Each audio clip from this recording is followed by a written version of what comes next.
नमस्कार दोस्तों, वीडियो में आपका स्वागत है। दोस्तों, इंडिया जैसे देश में जहां हर रोज एक नया बाबा पैदा होता है, हर रोज वो बेवकूफाना किस्म की बातें करता है, घटिया से घटिया स्टेटमेंट देता है, लेकिन उन बाबाओं की रेस्पेक्ट में कभी कोई कमी नहीं होती, क्योंकि इस देश की सबसे बड़ी प्रॉब्लम है इस देश की पब्लिक। 90% जो इस देश की पब्लिक है वो भी महाचूतिया पब्लिक है। इस बेवकूफ पब्लिक के बारे में जितना ज्यादा से ज्यादा कहा जाए उतना भी कम है, क्योंकि ये वो पब्लिक है जो इन बाबाओं को महान बनाती है, इन बाबाओं के पीछे भागती है, जबकि वो ये जानती है कि बाबा एक नंबर का बेवकूफ है, इसके अंदर कोई बुद्धि नहीं है, इंटेलेक्चुअल नाम की कोई चीज नहीं है इस बाबा के अंदर, और ये बाबा सिर्फ बेवकूफाना किस्म की ही बातें करता है। लेकिन बाबा बनने का सबसे बड़ा फायदा क्या है? बाबा बनने का सबसे बड़ा फायदा है कि आपको शारीरिक रूप से कोई काम नहीं करना पड़ता, आपको मानसिक रूप से कोई काम नहीं करना पड़ता, आपको धार्मिक बनने के लिए या दिखने के लिए कुछ धर्म की कुछ किताबों का रट्टा मारना होता है, और उन किताबों को जिसमें आपने कुछ जो रट्टा मारा है उसको आपको जिंदगी भर रिपीट करते रहना है। इतना ही काम है एक बाबा का। अब इस छोटे से लड़के को देखिए, इसका नाम है अभिनव अरोड़ा। अभिनव अरोड़ा के फादर का नाम है तरुण राज अरोड़ा। तरुण राज अच्छी तरीके से जानते हैं कि बाबा बनने में कितना फायदा है। बाबा बनने में सम्मान मिलता है, पैसा मिलता है, और ऐसी कौन सी चीज है जो बाबा हासिल नहीं कर सकता। इसीलिए तरुण राज को ये आइडिया सबसे पसंद आया, और सबसे ज्यादा पसंद आया, और सबसे ज्यादा इसीलिए तरुण राज को ये आइडिया बहुत पसंद आया, और तरुण राज ने एक बढ़िया कैमरा खरीदा, एक बढ़िया माइक खरीदा, और अपने बेटे को बाबा बनाने की तैयारी में लग गए। अभिनव अरोड़ा को उन्होंने बढ़िया बाबाओं वाले कपड़े पहनाए और पब्लिक के सामने इस तरीके से पेश किया कि ये अभी बाल बाबा है, और उसके ओके धीरे धीरे जब ये बड़ा होगा तो बड़े वाला बाबा बन जाएगा। और ये लड़का एक हद से हद बेवकूफाना बातें करता है। इस लड़के ने कभी भी, जबकि इसके वीडियो एडिटेड होते हैं, एडिट करके वीडियो डाले जाते हैं, फिर भी इस वीडियो में आप समझ सकते हैं कि इस लड़के को भी कितनी प्रॉब्लम हो रही होगी कि उसके पेरेंट्स इस पर इतना दबाव डाल रहे हैं कि ये कैसे भी करके इससे बाबा बनना है, और इस बाबा के बनने की प्रक्रिया में वो सब कुछ करने के लिए, सब कुछ झोंकने के लिए तैयार है। और अब तो मेरे ख्याल से इस लड़के का भविष्य बनता हुआ दिख भी रहा है, कि जैसे आप ये फोटो देख रहे होंगे कि ये कहीं कुछ स्पीचेस वगैरह दे रहा होगा, जहाँ का ये फोटो है, या कुछ जितनी भी अभी तक इसने भागवत कथा का रट्टा मारा है वो रट्टा वहां सुना रहा होगा। एक और बाबा है जिसका नाम है धीरेन्द्र शास्त्री। ये छतरपुर साइड का रहने वाला है, वहीं इसने आश्रम बनाया हुआ है। इस बाबा का ये वीडियो देखिए।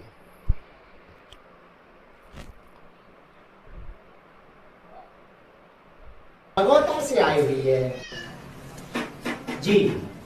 अच्छा, ये अर्जी किसकी थी बच्ची की? जरा दृष्टिपात कीजिए, किसके पास थी? सेनापति जी से जरा बात करवाइए ना हमारी।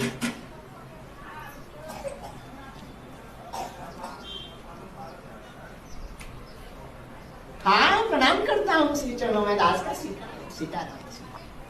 ये ज्योति बच्ची आई हुई है आपके श्री चरणों में। ये पास होने की अर्जी लगी थी, आपकी कृपा से ये पास हो गई है बच्ची। आगे का मार्ग और कृपा कर दे में बप्पा के आदेश अनुसार जी।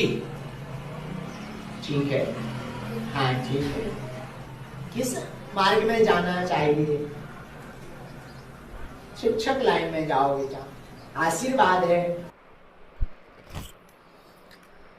तो बाबा का आपने ये वीडियो देखा, जिसमें ये इसका पास्ट का ये वीडियो है, जब ये काफी छोटा हुआ करता था। धंधे की शुरुआत इसने काफी पहले ही शुरू कर दी थी। इस वीडियो में किस तरह पब्लिक को बेवकूफ बना रहा है। एक लड़की इसके पास आती है और ये पूछती है कि उसे भविष्य में किस डायरेक्शन में जाना चाहिए, उसे इंजीनियर बनना चाहिए, उसे डॉक्टर बनना चाहिए, उसे टीचर बनना चाहिए, उसे क्या बनना चाहिए एटलीस्ट।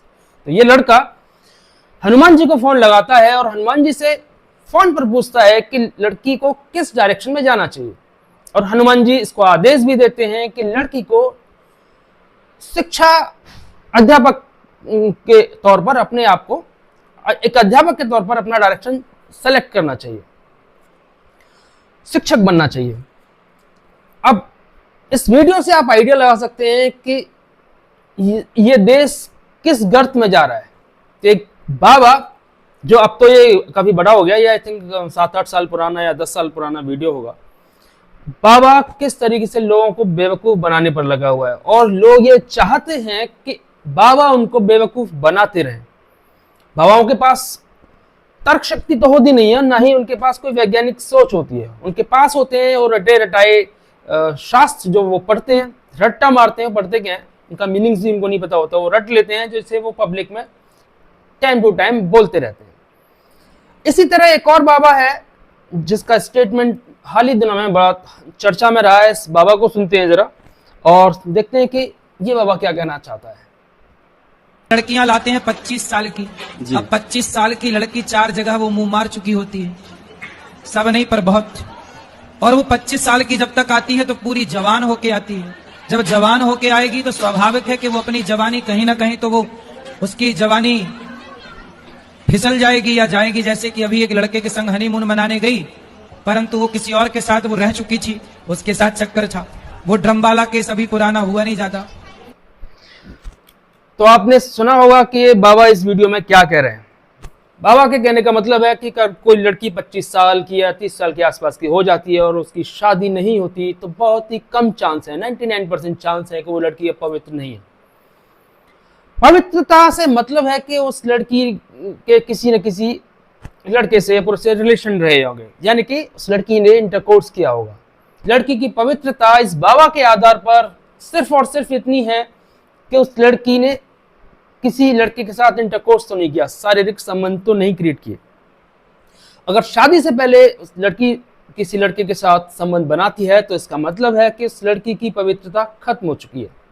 अब लड़के की पवित्रता बनी हुई है या नहीं बनी हुई, इस बाबा ने तो नहीं बताया, लेकिन हाँ जाहिर है लड़कों की पवित्रता तो हमेशा बनी रहती है, चाहे वो एक से संबंध बनाए या वो 10 लड़कियों से संबंध बनाए। लेकिन लड़की की पवित्रता डेफिनेटली खत्म हो जाएगी अगर लड़की शारीरिक रूप से संबंध क्रिएट करती है किसी पुरुष के साथ शादी से पहले। ये इस बाबा की कहानी है। और ये बाबा आई थिंक जबलपुर का रहने वाला था, अभी इसने अपना डेरा जमाया हुआ है वृंदावन में, और रोज बेवकूफाना किस्म की बातें करता है और पब्लिक भी इसकी बातें सुनकर खुश होती है और ताली बजाते हुए अपने घर चली जाती है। अब जरा एक और वीडियो देखते हैं कि आखिर ये बाबा इसमें क्या बोल रहा है।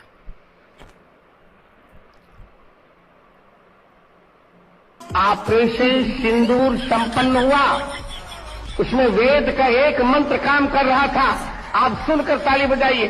वेद का एक मंत्र काम कर रहा था, योस्मान धूर्वती तम धूर वयम वयम धूर्वामा। जो हमें मारना चाहे उसे हमें।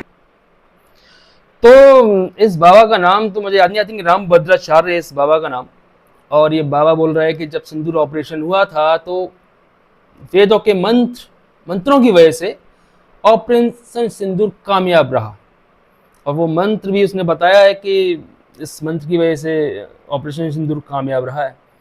और ये अपनी बात को जस्टिफाई करने में एक कदम पीछे नहीं हटेगा। ये कभी नहीं कहेगा कि मैं झूठ बोल रहा हूँ, और ये कभी नहीं कहेगा कि मैं पब्लिक को बेवकूफ बना रहा हूँ।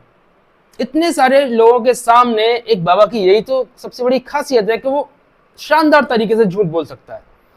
और क्योंकि वो बाबा है तो कोई भी शख्स उस पर ऑब्जेक्शन क्रिएट नहीं करेगा। इसीलिए बाबाओं का धंधा सबसे ज्यादा सफल है। और इसीलिए अनुभव अरोड़ा के फादर ये जानते हैं कि मेरा बेटा कुछ भी बकवास कर ले, लेकिन इसकी रेस्पेक्ट में कभी कोई कमी नहीं आएगी। अब एक और वीडियो देखते हैं कि भाई इसमें क्या चल रहा है।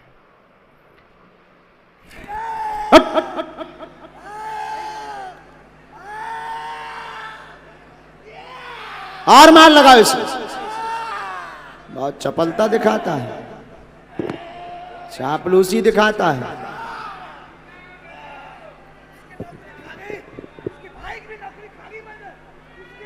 कौन है तू? कौन है? परिचय दे। इसको जरा सर में मारो सेनापति, सर में मारो इसके। फट फट फट फट फट फट। और मारो इसे, और मारो इसे, बराबर मारो इसे।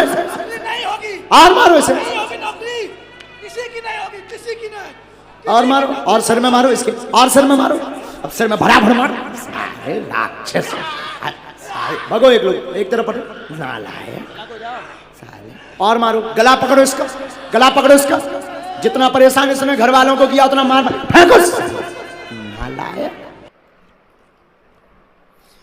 दोस्तों ये वीडियो आपने देखा ही होगा, बाबा बड़ा हो गया है और इसका पुराना वीडियो अभी आपने देखा था। अब इस वीडियो में इसकी पावर थोड़ी ज़्यादा बढ़ गई है, हनुमान जी के साथ जो संबंध हैं इसके थोड़े स्ट्रांग हो गए हैं, तो अब ये वीडियो में लोगों की पिटाई करवा रहा है। कहते हैं कि लोग जब किसी पर भूत आ जाता है तो लोग इसके दरबार में जाते हैं और ये फिर उन लोगों को उन भूतों से छुटकारा दिलवाता है। पहले तो ये कभी समझ में नहीं आता कि ये साले गरीब लोगों पर ही भूत क्यों आता है। क्या आपने देखा है कि कभी किसी अंबानी की फैमिली में किसी को भूत आया हो, किसी बिरला या टाटा उनकी फैमिली में किसी को भूत आता हो, कोई भी एक्स बड़ा बिजनेसमैन उसकी फैमिली में किसी के ऊपर भूत आ जाए, या किसी पॉलिटिशियंस के ऊपर आपने सुना है कि किसी पॉलिटिशियन से उसकी फैमिली में किसी के ऊपर भूत आ गया? ये साला भूत हमेशा मिडिल क्लास और गरीब फटीचर बेहाल कंगले टाइप के लोगों के ऊपर क्यों आता है? आखिर इसको गरीब ऐसे कौन से भूत हैं ये लोग जिनको हमेशा गरीब लोग और फटीचर लोग ही पसंद आते हैं कि इस फटीचर के ऊपर चढ़ जाता हूं, फिर बाबा मेरी पिटाई करके मुझे भगा तो देगा ही।